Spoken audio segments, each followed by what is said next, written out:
Masih di Sapa Indonesia Malam, saya Friska Clarissa. Beberapa tahun terakhir, jumlah kelompok kelas menengah di Indonesia terus mengalami penurunan.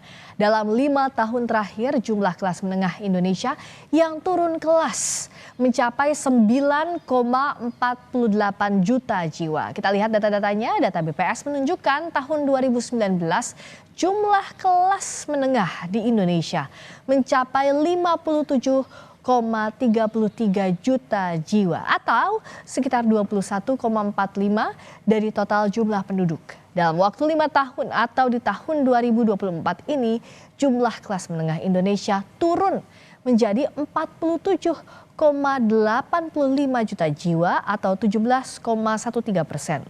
Sesuai standar Bank Dunia, BPS mendefinisikan kelas menengah adalah mereka yang memiliki pengeluaran 3,5 hingga 17 kali garis kemiskinan. Jika dirupiahkan saudara, kelas menengah adalah mereka yang memiliki pengeluaran antara 2 juta dan 9,9 juta rupiah per kapita per bulan. Lalu mengapa banyak kelas menengah di Indonesia turun kelas atau terancam miskin? Dan apa kebijakan pemerintah untuk kelompok kelas menengah? Kita ulas usai tayangan berikut ini.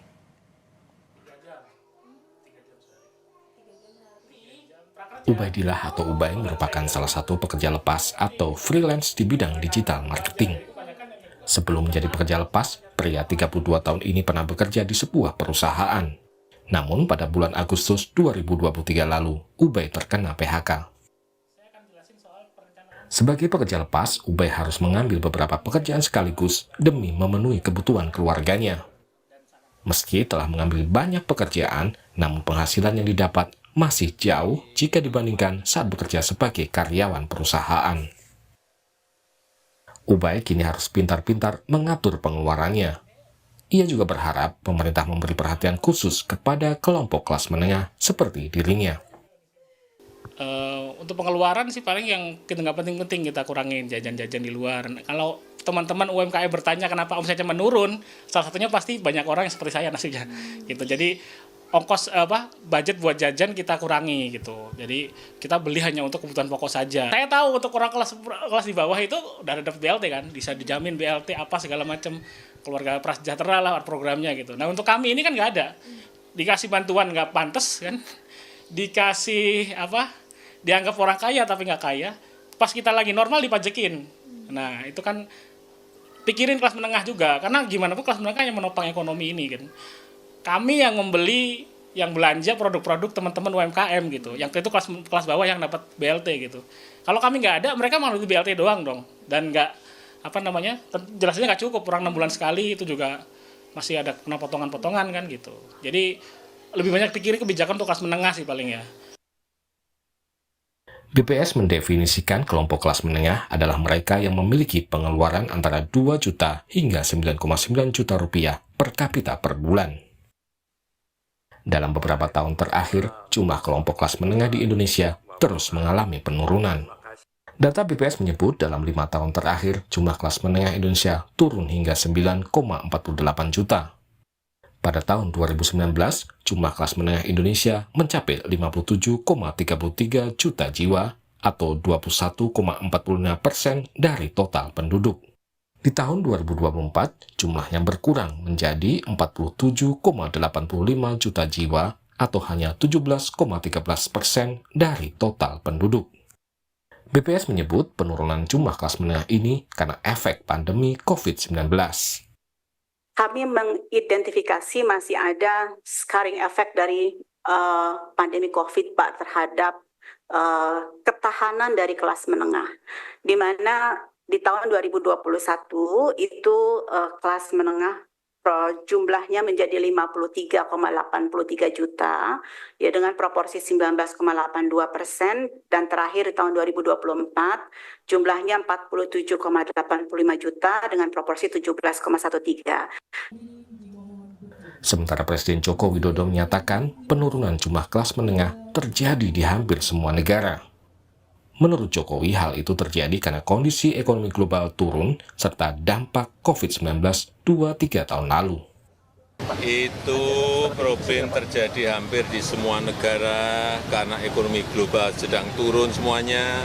Ada COVID 2 tahun, 3 tahun yang lalu itu juga mempengaruhi semua negara sekarang ini berada pada kesulitan yang sama. Selama ini pemerintah lebih banyak memberikan bantuan atau subsidi pada kelompok masyarakat miskin. Saat ini, kelompok kelas menengah mulai menghadapi kesulitan. Pemerintah perlu membuat kebijakan untuk membantu kelompok yang disebut-sebut banyak berkontribusi pada perekonomian ini. Tim Liputan, Kompas TV.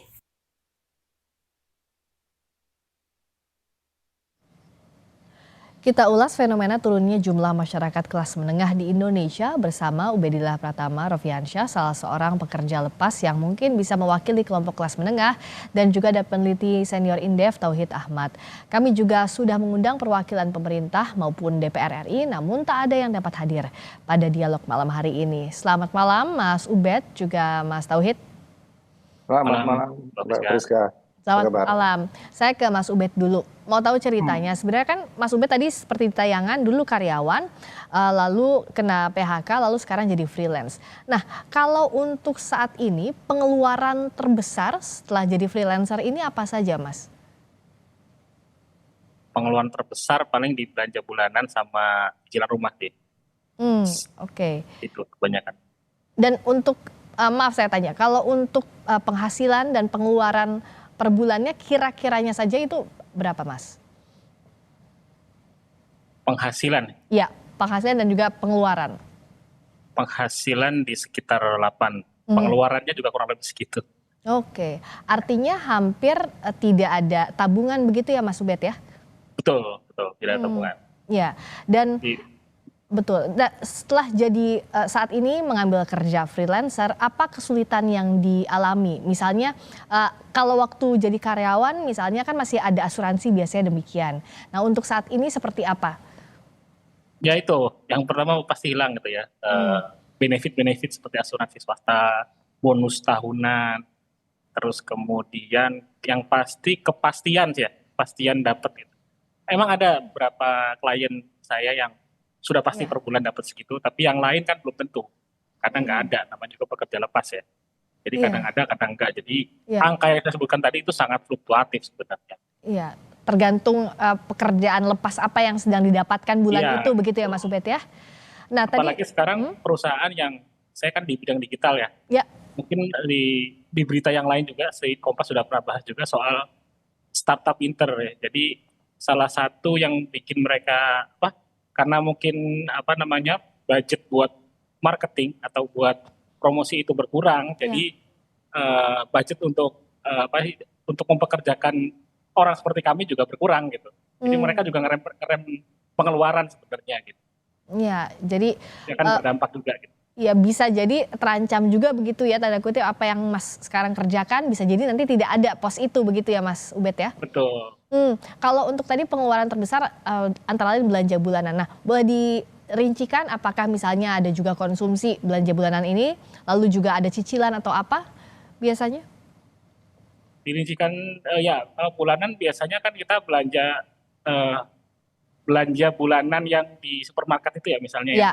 Untuk kebutuhan sehari-hari begitu ya? Sehari-hari ya, paling kita mengurangi sih Mbak, mengurangi. Jadi biasanya let's say 3 juta, kita jadi sekitar 1 juta.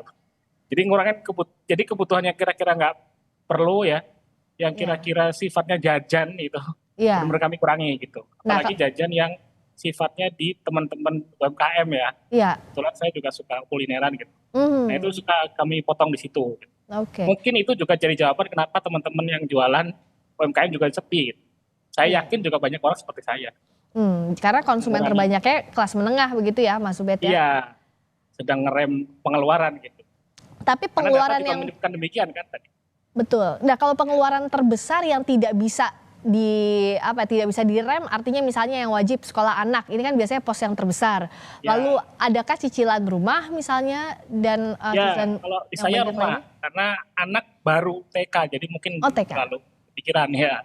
Kalau rumah nggak bisa kan harus itu yang memberatkan. Jadi cicilan KPR rumah ya, KPR rumah dan juga Betul. sekolah anak itu yang pos terbesar ya Mas ya. Betul. Sekarang anak TK tapi kan berarti untuk SD juga sudah ancar-ancar dari sekarang untuk mengumpulkan itu ya Mas dana pendidikan anak. Iya, tapi kita ngomongin yang besok dulu. Oh, karena ya tadi itu ya apa Ya. yang bulanan itulah yang sekarang sedang Mas Ubed perjuangkan begitu ya untuk kebutuhan Ya. keluarga ya. Oke, Jadi nah, struggle-nya lebih ke ini Mbak, ke apa? Bertahan dulu kita gitu. Strateginya untuk bertahan dulu. Oke. Belum kita ke strategi selanjutnya untuk pendidikan anak, tabungan, pensiun dan lain-lain. Terima kasih banyak Mas Ubed ini bisa memberikan gambaran ya Mas Ubed, terima kasih untuk ceritanya. Kita masih diskusi lagi tapi saya ke Mas Tauhid dulu. Dengan ini Mas Ubed salah satu contoh, artinya untuk kelas menengah yang dilakukan adalah bagaimana untuk bertahan di bulan itu untuk memenuhi kebutuhan keluarga. Tapi di sisi lain yang seringkali juga jadi kesulitan, bukan seringkali bahkan ini jadi kesulitan utama, kebijakan pemerintah ini tetap membebani kelas menengah, tapi tidak ada subsidi yang diberikan begitu, Mas Tauhid. Ya, saya lihat memang kalau lihat tren data BPS itu juga menjelaskan ya bahwa pengeluaran kelas menengah yang mengalami peningkatan itu yang pertama adalah pajak atau iuran, Ya, kedua biaya pendidikan, biaya perumahan, kemudian keperluan pesta, makanan maupun barang dan jasa lainnya begitu. Artinya banyak sebenarnya yang sebenarnya bisa disiapkan oleh ataupun bisa difasilitasi oleh pemerintah untuk menekan biaya-biaya tersebut ya. Misalnya saja pajak ya, saya kira ketika katakanlah 2 tahun lalu PPN naik dari 10 menjadi 11%, itu sangat memukul kelas menengah. Dan ini juga berdampak ke perumahan, apalagi sejak era suku bunga tinggi, biaya cicilan semakin mahal. Nah ini yang saya kira memang suku bunga saat ini yang tinggi itu sangat membebani para kelas menengah bayar cicilan. Nah itu yang akhirnya menggeser pengeluaran dari kelompok kelas menengah yang tadinya katakanlah non makanan itu katakanlah cukup besar, sekarang semakin berkurang ya. ya. Nah, di 2014 itu yang non makanan 71,52%, tapi sekarang 58,33%. Artinya sekarang prioritas ke makanan. Nah, ini yang kemudian memang upaya pemerintah adalah menjaga terutama inflasi bahan pangan begitu. Kalau kita lihat memang seringkali dikatakan inflasi rendah di bawah 3%, bahkan sempat 2,3%. Tetapi tidak ada policy bagaimana menurunkan volatile food inflation. Nah yang kalau kita lihat dalam 2 tahun terakhir ini rata-rata 5-6%. Jauh lebih tinggi dibandingkan inflasi untuk yang secara umum yang di bawah 3%. Nah ini yang saya kira mungkin perlu ada upaya daripada pemerintah menjaga agar inflasi bahan makanan kenaikannya tidak terlalu cepat dan tidak terlalu besar. Nah upaya ini tentu saja katakanlah perlu bagaimana manajemen maupun ketersediaan pangan bisa dijangkau maupun mengatasi shifting siklus produksi pangan di kita terutama beras yang memang pada musim tertentu panen besar tapi musim tertentu mengalami paceklik. Nah manajemen dan tata niaga maupun distribusi pangan yang kemudian belum terpecahkan hari ini meskipun kita sudah impor lebih dari 2,5 sampai 3 juta ton.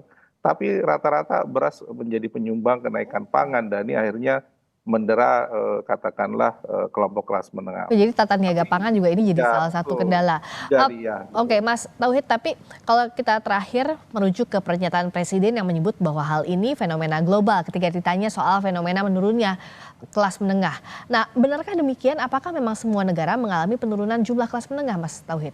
Kalau saya belum melihat semua negara, saya kira tidak bisa disalahkan ya. Kalau dari efek global sebenarnya memang tidak semua terkena dari dampak kelas fenomena global itu ya.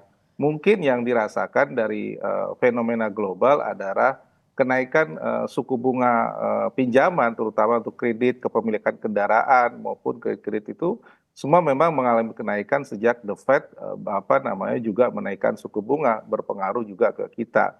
Mungkin itu satu sisi, tetapi sisi lain sebenarnya kita bisa mengatasi terutama untuk makanan gitu ya. Makanan ini kan kita daerah produsen, toh kita juga punya uang untuk mendatangkan importasi pada saat yang tepat sehingga makanan tidak bisa inflasinya sampai besar gitu. Saya Oke. kira itu yang pertama. Yang kedua adalah pada tahun 2014 di saat situasi sama mungkin seperti ini ya, ketika katakanlah kelas menengah ini masih bisa menerima raskin walaupun mungkin sebagian juga pernah mengalami itu, tetapi pada 2024 hanya sekitar 7,34% saja kelas menengah yang Hmm. menerima bansos. Dan ini memang lagi-lagi mereka tidak terkena bantuan sosial ya karena tidak Ya. masuk kriteria. Hmm. Mungkin memang kalau kita lihat faktor domestik saya kira jauh lebih dominan ya bagaimana menumbuhkan lapangan kerja. Kenapa ini Hmm. penting lebih dominan? Karena kalau kita lihat data juga menunjukkan kelas menengah ini kan umumnya adalah bekerja di sektor formal ya. Hmm. Mereka bekerja sebagai buruh, karyawan dan pegawai. Terjadi shifting dari 2014 ke 2024 di mana untuk buruh karyawan pegawai ini yang pekerja formal turun dari Hmm. 55,9% menjadi Oke. 53,76%. Artinya ada problem bahwa sektor utama kita, terutama industri, ini mengalami degradasi yang luar biasa turun, Hmm. sehingga kemampuan mereka untuk menyerap lapangan pekerjaan itu juga turun. Kita lihat tekstil dan Oke, sebagainya. jadi lapangan Nah, kerja diperbanyak. lapangan kerja juga jadi faktor utama. Sementara investasi yang masuk ya kebanyakan ke sektor ekstraktif, mining dan sebagainya itu besar-besar. Tapi penyerapan tenaga kerjanya tidak bisa di-shifting oleh lapangan angkatan kerja yang baru Hmm. maupun yang terkena PHK Hmm. seperti Mas tadi itu sulit gitu ya. Ini yang Oke. kemudian mereka akhirnya bekerja pada sektor informal ataupun tidak dilindungi oleh jaminan sosial, Ya, jaminan perlindungan kerja dan ya, sebagainya. itu Di sisi makanya kalau lain lapangan kerjanya disediakan, betul, betul. jaminan sosialnya juga termasuk di sana begitu ya, tapi penyerapan kerjanya saat ini itu jadi problem. Nah, Mas Ubed, kalau saat ini strategi, tadi kan Mas Ubed bilang bahwa strateginya bertahan dulu. Mana yang paling bisa dilakukan sejauh ini? Apakah memperbanyak pekerjaan informal, artinya side job sana sini atau pekerjaan informal sana sini yang diperbanyak, atau menahan atau mengurangi konsumsi yang paling bisa dilakukan untuk bertahan, Mas? Yang paling ya memperbanyak sih, tapi pada faktanya kan para klien perusahaan-perusahaan itu juga lagi menahan. Hmm. Untuk konsumsi sudah nggak bisa, sudah emang segitu gitu. Ya. Memang harus gitu dan harus dikeluarkan kan, apalagi untuk cicilan kan nggak mungkin. Ya. Itu sudah pengeluaran wajib gitu ya, tapi Udah, ya ya memperbanyak pun tidak semudah itu karena ada juga yang mengerem pengeluaran ya dari klien-kliennya Mas Ubed begitu. betul. Oke. Nah, kalau dari Mas Tauhid, artinya begini, kalau untuk sektor informal, untuk mencari lahan-lahan pekerjaan informal tidak semudah yang dibayangkan. Tapi di sisi lain juga yang dibutuhkan adalah jaring pengaman sosial ini, Mas, untuk kelas menengah, Mas Tauhid. Karena kita tahu untuk bansos tidak dapat, tapi pajak tetap dikenakan. Atau misalnya transportasi umum subsidi tidak dapat juga. Nah, itu apa goodwill dari pemerintah, kebijakan pemerintah yang semestinya menyentuh juga kelas menengah agar tidak turun kelas, Mas Tauhid? Ya, saya kira kalau misalnya jaminan sosial ya kita kan sekarang sudah dalam dua kelompok ya. Tiga termasuk PBI yang memang pada kelompok yang katakanlah diberikan jaminan sosial karena berada di bawah garis kemiskinan. Kemudian pekerja penerima upah, ini artinya yang memang mereka bekerja dalam kategori buruh, karyawan atau pegawai, maupun pekerja bukan penerima upah dan umumnya bekerja di sektor informal begitu. Nah, problemnya adalah ketika mereka transisi dari pekerja penerima upah menjadi bukan penerima upah, ini seringkali macet begitu ya, karena kan mungkin harus membayar sendiri. Kalau dulu dibayar kantor, sekarang harus dibayar sendiri dan itu mandiri, misalnya untuk BPJS Kesehatan ya, itu mereka harus bayar sendiri. Nah, ini yang kemudian belum difasilitasi transisi bagaimana mereka juga bisa mendapatkan fasilitas dari sektor itu. Yang kedua adalah kalau kita lihat memang sisi katakanlah pekerja-pekerja informal ya, kalau lihat data yang disampaikan oleh BPS, ini yang kembali ke sektor pertanian jauh lebih tinggi.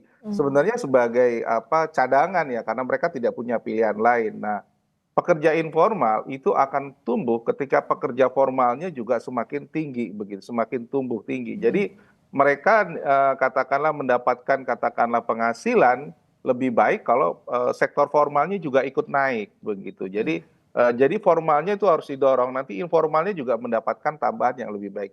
Misalnya katakanlah ketika industri katakanlah dia mempertahankan tidak tutup, maka para pekerja itu pasti mendapatkan gaji dan sebagainya. Berarti sektor informal yang berada di sekitar apakah UMKM, warung, kemudian jasa kontrakan itu bisa hidup begitu. Jadi yang penting adalah bagi pemerintah mempertahankan yang formal-formal ini juga penting untuk difasilitasi agar yang informal ini juga terkena multiplier atau efek dari formal tersebut ya. Nah, saya kira yang terakhir betul bahwa informal ini harus dilindungi, punya katakanlah ekosistem yang berbeda, fasilitas yang berbeda, dan katakanlah tingkat persyaratan yang berbeda agar mereka juga mendapatkan haknya secara lebih baik begitu.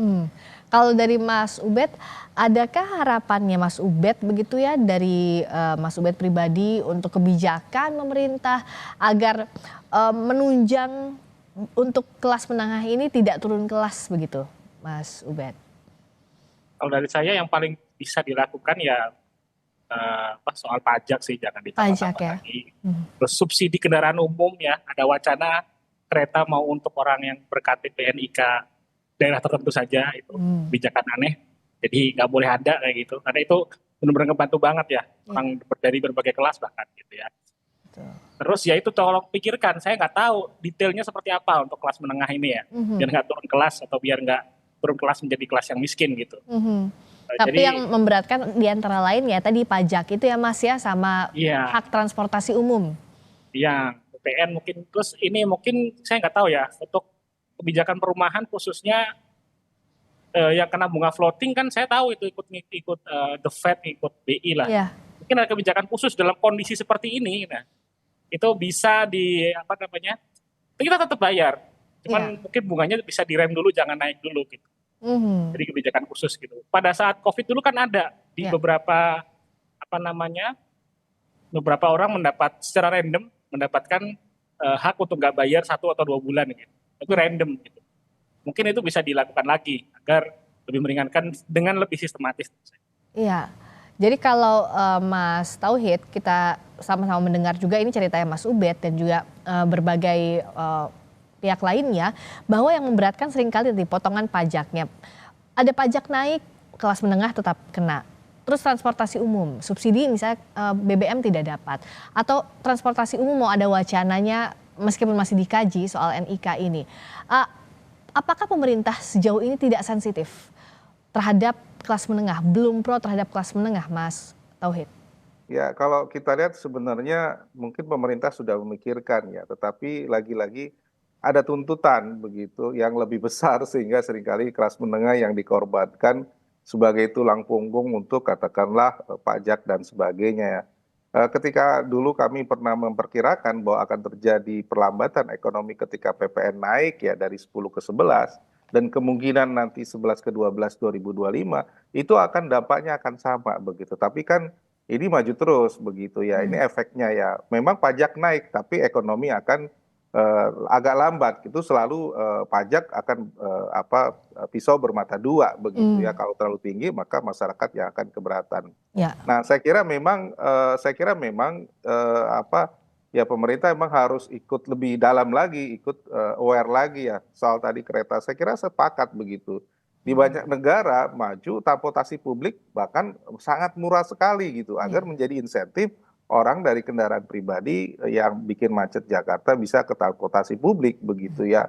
Itu bukan NIK itu malah tidak menjadi solusi ya. Justru harusnya bisa lebih murah dari yang sekarang dan itu ada subsidi begitu. Nah ini yang kemudian bisa membantu pengeluaran. Nah, apalagi kalau kita lihat mungkin keretanya mungkin murah, tapi bagaimana dengan biaya untuk kendaraan transportasi online-nya berbasis motor itu mahal begitu, bahkan lebih mahal gitu ya. Ini bagaimana kita memperbaiki transportasi publik sehingga biaya transportasi, pendidikan, kesehatan itu bisa dikurangi. Mungkin model itu yang harus dikuatkan ya ketimbang memberikan subsidi bansos ya, itu tidak akan masalah gitu. Karena mereka pada kelompok bawah, tapi kelas menengah kos-kos tadi yang kemudian bisa dikurangi bisa jauh lebih baik begitu. Ya justru hak transportasi publik misalnya, pendidikan itulah yang harus diperhatikan, jangan sampai justru kelas menengah yang menarik dari Mas Tauhid tadi, jangan sampai kelompok kelas menengah selalu jadi tulang punggung perekonomian, begitu ya Mas Tauhid. Terima kasih atas pandangannya Mas Tauhid Ahmad, peneliti senior Indef. Mas Ubed, terima kasih, semoga rezekinya lancar terus. Dan juga kita berharap pemerintah punya kebijakan yang pro terhadap kelas menengah dan juga berbagai kelas ekonomi. Terima kasih atas waktunya di Sapa Indonesia Malam.